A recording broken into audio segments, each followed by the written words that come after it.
In breastfeeding, there's almost always a solution. Hi, my name is Allegra Hill. I am a midwife with Kindred Space LA, and I'm also an IBCLC, and I'm a mom of two. I feel like I got into this line of work when I was born, when my mom had me at a birthing center. She had the most amazing experience, and so growing up, I knew that birth could be empowering and fun. My mom always said that, giving birth to me and my sisters was really like her favorite part of her life. And so I didn't know that other people's moms didn't have that experience. As soon as I'd heard her story about like working with a midwife, I just knew that like one day I was going to be a midwife. I attended my first birth 20 years ago, kind of by mistake, when my sister had her child, my niece.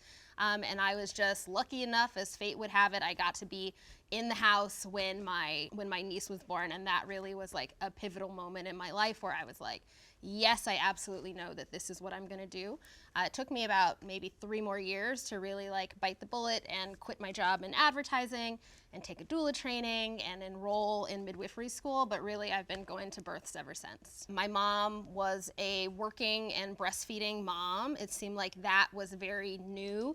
La Leche League had kind of just been around in the 70s. It was kind of new to have people like breastfeeding, and so my mom didn't have any pumps available. So really when she went back to work, she was a high school dance teacher, she was just hand expressing for me. And then at the end of the day, she would bring home the milk, and I was kind of like hanging out with my grandmother and my mom's good friend, and so they would give me the expressed milk. So now, I mean, by the time I had my kids, I had a double electric pump, and that was my favorite, and also like a hand pump. But I kind of like had kids a little bit like too early to really benefit from like the wearable pumps. But now it seems like pumping is a lot more accessible. I remember when I was kind of in the thick of it with my daughter, and I was really struggling, and I was feeling like it was way harder than I thought it was going to be. It was way more work than I thought it was going to be. And then I just remembered like the older women who I encountered in the grocery store and how they would like look at me with my baby. And on the inside, I felt like I was struggling. But from the outside, they just had all this nostalgia of like, I remember when my baby was little. And I was like, there's something good to remember about this time. And so just try to get through like day to day and know that you will look back fondly with that. How can I set myself up for breastfeeding success before birth? So when you think of breastfeeding, you probably think of positions like this, like this, like this. If you breastfeed long enough, you will breastfeed in all of the positions, including like this when you have a toddler. So know that it's something that you can practice to see what works for you and your baby. I'm also going to teach you some more laid back positions. So one of my favorite breastfeeding positions is actually called laid back nursing. It's also called biological nursing. And really, instead of sitting up like this and having the baby be kind of like passive, the laid back lets the baby root. And you can be sitting in a chair or propped up in a bed. This is really when you're in your golden hour and having skin to skin. This is where we'd like your baby to be. And then your baby will kind of gravitate and they'll bob over to the breast that they want. And then a lot of times they'll even just like self-attach, because all of the reflexes around their face, their cheeks, their lips, even their hands. That's why I don't recommend the little baby mittens. Like, they use their whole body to get their best latch. One thing that the baby will do, which is so cute, is they'll put one of their leg like in between the mom's legs. So as the baby gets bigger, they end up actually like sitting on the mom's leg, like straddling. And that's kind of how they can adjust. In this position, the baby is an active participant. So they will do a breast massage for you. They will move around to make sure that they're getting all of the available milk from the breasts out.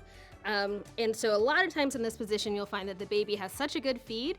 At the end, they just pop off, and then they're asleep and they're done. And that's the end of the feed for the baby. Some ways to set yourself up for breastfeeding success even before your baby comes is to make sure that you take a prenatal breastfeeding class. A lot of times people don't really know what to expect, so they think that there's a problem when actually they just have a normal newborn baby. You can also put on your birth plan that you're planning to breastfeed. That will make sure that the people taking care of you know not to introduce any unnecessary interventions like pacifiers or giving formula when you don't want that. If you're birthing at a hospital, making sure that you're seeing the lactation consultant before you go home. If you're birthing in an out-of-hospital setting, making sure that you know how to get a good latch with your baby before you go home. Those are all ways to make sure that you're set up for success. So in general, with your birth, every intervention that you have could have a potential impact on your breastfeeding. So make sure that you choose the interventions that you accept wisely. Sometimes things like having a lot of IV fluid can kind of help you get a little overloaded. Sometimes that makes your milk come in a little bit later. If you need to have a C-section or you're choosing to have a C-section, you can advocate for asking for immediate skin to skin as soon as possible, as soon as you're ready. Making sure that the baby has lots of access to the breast so that they can practice latching again and again. If your baby needs to go to the NICU, you can always advocate for kangaroo care, skin to skin. You should still be able to touch and hold your baby. So if you need an intervention, know that your baby might need a little extra support with getting on the breast, but with the right time and support, even if you have like the most interventive birth possible, you can still have a successful breastfeeding relationship for you and the baby. At about 16 weeks in pregnancy, the breasts start to make colostrum.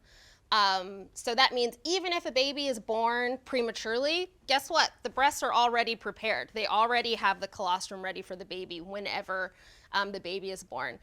And so babies, when they're born, their intestines are lined with first poop, which is called meconium, and it's really high in bilirubin. And so if you have a baby that's not really eating enough and not really pooping enough, that baby is actually more likely to have jaundice, which we want to avoid if possible. And a good way to avoid that is to feed your baby frequently. What are some problems with breastfeeding?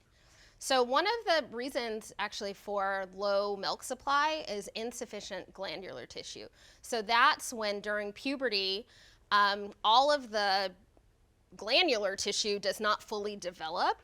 That oftentimes looks like an adult that has like widely spaced breasts. So like not, when you think about cleavage and like the breasts kind of come up next to each other, in this the breasts kind of start far apart. You also might have more tubular breasts. Sometimes the nipple is kind of puffy at the end. Usually people know that they have breasts that look different than other people.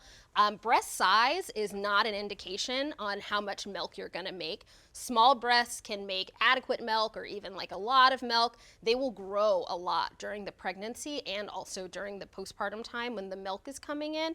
So that's not so much of a concern like the cup size, but one thing to really watch closely in the postpartum is if somebody has like really widely spaced breasts or breasts that are kind of not as round, because that baby might actually not be able to get as much milk as we expect, but we're really gonna see that in the lack of diaper output. We're expecting one dirty diaper, that's pee or poo, for every 24-hour period of life. So if the baby is 3 days old, we expect the baby to have at least 3 dirty diapers. What kind of physical changes will I have? So the breasts are very dynamic. You can expect a lot of changes to meet the nutritional needs of your baby. Milk and colostrum transitional milk will start to build up in the tissues, so you can expect the breast to get a lot bigger as the full milk supply is coming in. Once you hit about 2 weeks, something really interesting starts to happen with your breasts. You kind of get used to having a little bit of extra milk inside, and that's because your breasts are learning how much milk to make for your baby. And then once you get about on the other side of 2 weeks, your baby should be back up to their birth weight, your full milk is definitely in, and there's a good supply. You'll notice that your breasts kind of feel a little bit deflated. Maybe you feel like, I don't really have as much milk as I had, but you're looking at your baby and your baby's happy and the diaper outputs are great. It's that really good yellow, seedy poop. So your baby is not looking like you don't have enough milk, but your breasts are telling you something different. That's because your breasts have shifted into a new phase of actually synthesizing the milk that your baby needs on the spot. Engorgement can sometimes lead to infection, which is called mastitis. So it's better if you can stop engorgement as soon as you realize it's happening. You can use like a massager to kind of help to soften your breasts before you nurse the baby. You can also use this while the baby's eating. You can do breast compressions while the baby's eating and feel around for lumps where you can kind of get the milk to go into the baby. A sign that mastitis might be happening is you actually feel like you're coming down with a cold. So you might have a fever, you might feel just like really icky. And so really, you can take a fever reducer for that, but the best thing to do is go back to bed island, get in bed with your baby, and nurse as much as possible. Eating soups, like really treating yourself like you have the flu, and that can kind of stop it from getting to something more severe where you might actually need antibiotics to clear the infection. Some discomfort at first is normal. I guess it's like feeling the stimulation on the nipple. Maybe you've never had that before. Sometimes it's just like learning how to hold a baby. It's kind of awkward. As every time you latch the baby, that's an opportunity to practice for a good, comfortable latch.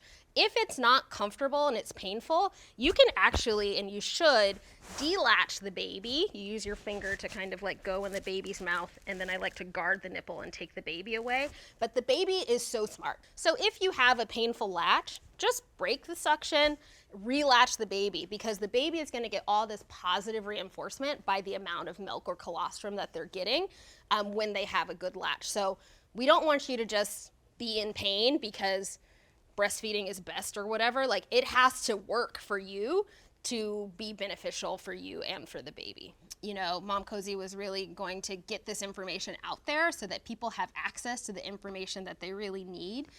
It's hard to know what is a trusted source, so I like that there are experts from various different kinds of fields presenting kind of like the best information that we have available right now to people who really need it, who are moms and parents, you know, struggling to try to figure out how to take care of their baby. If your daughter were to see this in like 20 years, what would you want her to know? I just think that it's like so worth it, even though it's really hard. You know, it's a gift that I can give to her, so I'm really happy that I can do that for her. That was really good. That's it. Now that I'm crying, I feel like I can't really add anything else, but